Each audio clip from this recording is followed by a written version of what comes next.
Okay. Continuing. That would have been part 1 for chapter 28. And there's not much left. I think I got about 2 pages out of God's book that he dictated to me as he dictated the Torah to Moses. And what the rabbis don't know today or any day before this in Judaism, sages or theologians of the Hebrew Bible, he also dictated, at his command and direction, all of the prophets of the book of the prophets, there's about 20, were commanded and directed to write their respective books. And any one of them could have also been told to, commanded to do the books of the writings. You know, you have the Torah, the book of the prophets, and the writings in the Tanakh. Okay, well, there's something else.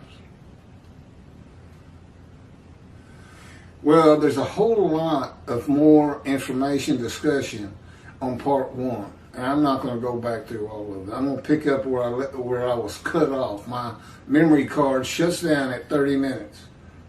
I can put 10, 12, 14, 30-minute videos on it at one time, but for some reason it stops at 30 minutes. So this is part 2, chapter 28 of the book God had me type, Isaiah 53 and the day of the Lord. This is the day of the Lord. And Isaiah 53 describes his representation. God's righteous servant Moshiach, as the sages believed in the Talmud, for the most part, and rabbis. Yeah, I'm not sure. I don't think Rashi's part of the Talmud. He's the first man to be believed to have thought that Isaiah 53 describes all of the Jewish people as one man, Israel. That's chapter 21, by the way. In 23, it's Toby, a singer, who says the same thing. And 24 is Jews for Judaism. It's not all, it's just one verse, 53:10 for Toby. Jews for Judaism, I think, is 4, 5, 7, and 10. Anyway, they're not near as long as 21 and 22. 22 is geared primarily to show how Jesus doesn't fit any of the first 11 verses. And the only verse he fits is verse 12, where it says he was counted a sinner. Because he was. We have a top 10. I don't know. Yeah, I guess it's in this book. It's got to be in here somewhere. Top 10 lies of Jesus from his lips. 5 of which were false prophecies. And that makes him a liar. He's not unblemished. You know, their whole concept is the unblemished Lamb of God. Let's go to Leviticus where, you know, you offer up an unblemished lamb and you get sin forgiveness. Well, actually, Leviticus says for unintentional sins, they don't seem to abide by that much. None of them are forgiven. There's not a Gentile who's not carrying his own sins with him right now. I don't care if you worship Jesus every day. I don't care if you're in the Vatican. I don't care if you're the Pope. You're not forgiven of anything. And the only way they're going to see heaven is to convert to Judaism. It's the only way. It's a Jewish heaven for the Jewish people. After what they've been through, they deserve it. The world has hated them from the get-go, once they became the chosen. But they're still here. God's favorite saying, suffering makes you stronger. That's part of what the fire of refinement's about.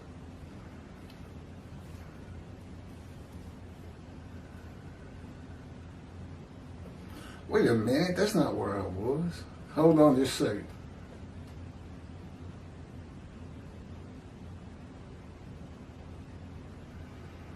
Okay, by offering himself for the guilt of the Jewish people,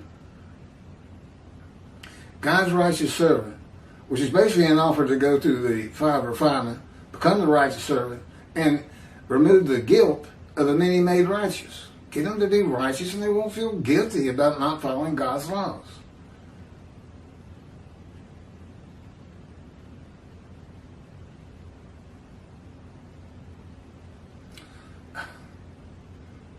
He controls my hands. He's bothering me right now. God of Israel. He's a lot more personal than you can possibly get from the Torah, first 5 books. But he's just angry. It's, it's plague, famine, raising up armies. I don't want your animals anymore. Exile. But no, he's a person who's, he can represent the worst of humanity when he's really putting me through the grinder, and the best of humanity. He is that the best you want? Usually, when he's not really punishing, maltreating, wounding, all those other things, which is kind of rare in my opinion. He's so much fun to be around, and it feels so good to have him here. He's within me, and he fills this room at the same time.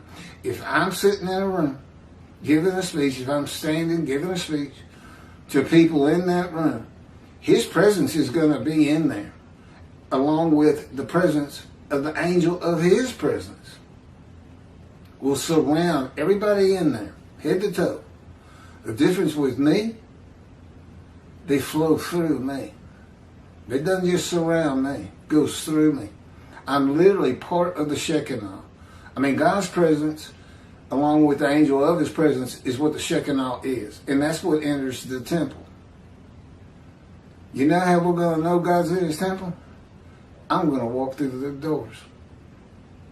Because he's with me. Those who believe that he's with me, and particularly those I have to convince, there is a reason you have to build this temple on Mount Zion. Forget about the Temple Mount. He doesn't even want it. Said it's too small, tainted with Islam, controlled by Jordan. We know there's too many obstacles there. But you can find a place on Mount Zion for it. And he'd like it to be in Jerusalem, but I don't know. I don't know how that's going to work out. It has to be done. And I don't know why the rabbis of Jewish people don't teach it. He said his last words to the prophets before he stopped speaking to them, Malachi 3. Basically, he says, when I come, if my messenger hasn't cleared the way for me, which means getting the temple built for him, because that's what he's doing. That's his purpose of Isaiah 53, that might prosper. He's returning to his temple. He says, I will bring utter destruction to the land of Israel. Build a temple, covenant of friendship, and Jeremiah, never defeat and dispersed again. Don't build a temple, utter destruction to the land. And it's not by God and his power. No, it's just by his creation. This is God's definition of himself. Absolute power, absolute knowledge, and I am my creation. So when he says he's going to do it, he means his creation is. And I would have figured that's like Iran, Lebanon, Egypt, Jordan, all attacking at the same moment. Israel does have the most powerful army in the Middle East. But 4-1, utter destruction. I don't know why. I know your rabbis teach this Messianic era and heaven on earth, basically, and world exaltation, the world speaking Hebrew, which are all false teachings and fallacies. And, basically making the Jewish people forget about the words, never again, never forget. Because why would you want to, be careful about whatever's going on because of what happened at the Holocaust and before? If the world's going to love you.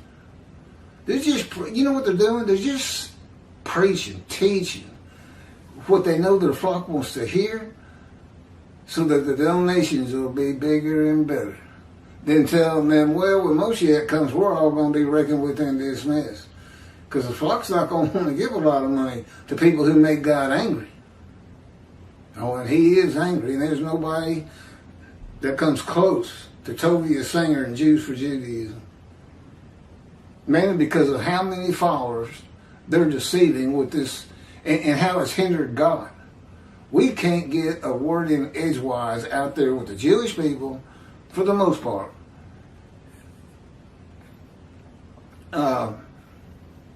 Because the minute you say Isaiah 53 is something other than Israel, that's it. That's not what Tovia says. That's not what Jews for Judaism says. It can't even be a Jew. It's got to be a Gentile. And God did that purposely because he knew what the Gentiles were going to do. He knew they were going to have their unblemished lamb, some man, human sacrifice.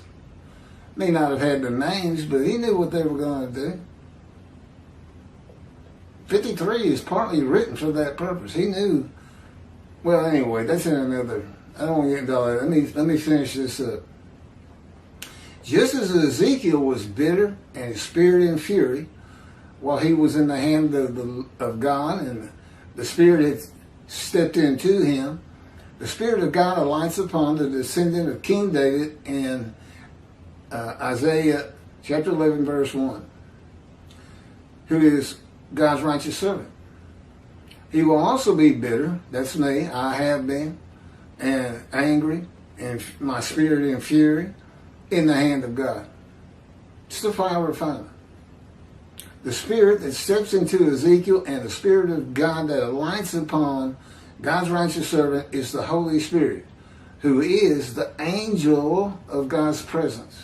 And he is a person. Judaism doesn't recognize that. I don't know why. I mean, he speaks in the Hebrew Bible to Ezekiel. The Spirit of God went to Ezekiel and said, Ezekiel, speak. Well, he's not a person. How did that happen? Isaiah 63, he can be grieved in the Exodus. He's the angel that went before the Israelites. God said, obey him. If you don't obey him, he will not forgive you. For I am in him. God's in his spirit, which is an angel. That's in the Torah. Nobody knows that. Apparently. I've never heard it.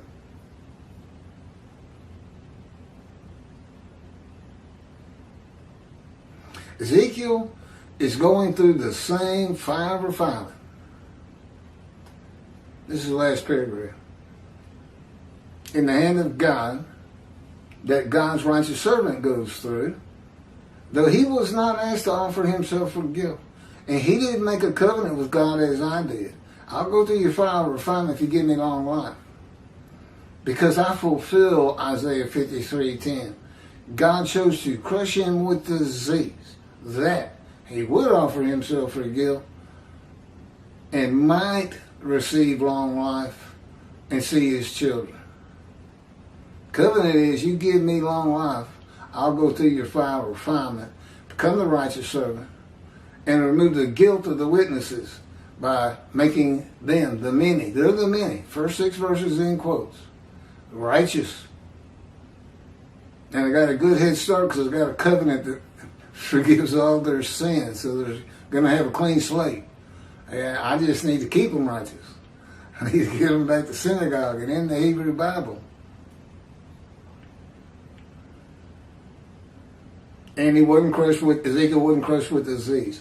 The purpose of God in crushing his righteous servant with disease is done primarily to prevent the Gentiles, and I guess we should add Tovia Singer, from using the animal worship and atonement laws for a man. Tovia Singer uses it for 6 million of the murdered and slaughtered of the Jewish people in the Holocaust. The man's given long life. That's what it's all about. To make the many righteous with his knowledge. To be God's representation in the day of the Lord. Which they don't seem to know about either. Well, they don't do. If they do, God hadn't had me go look at it. I should think they have something.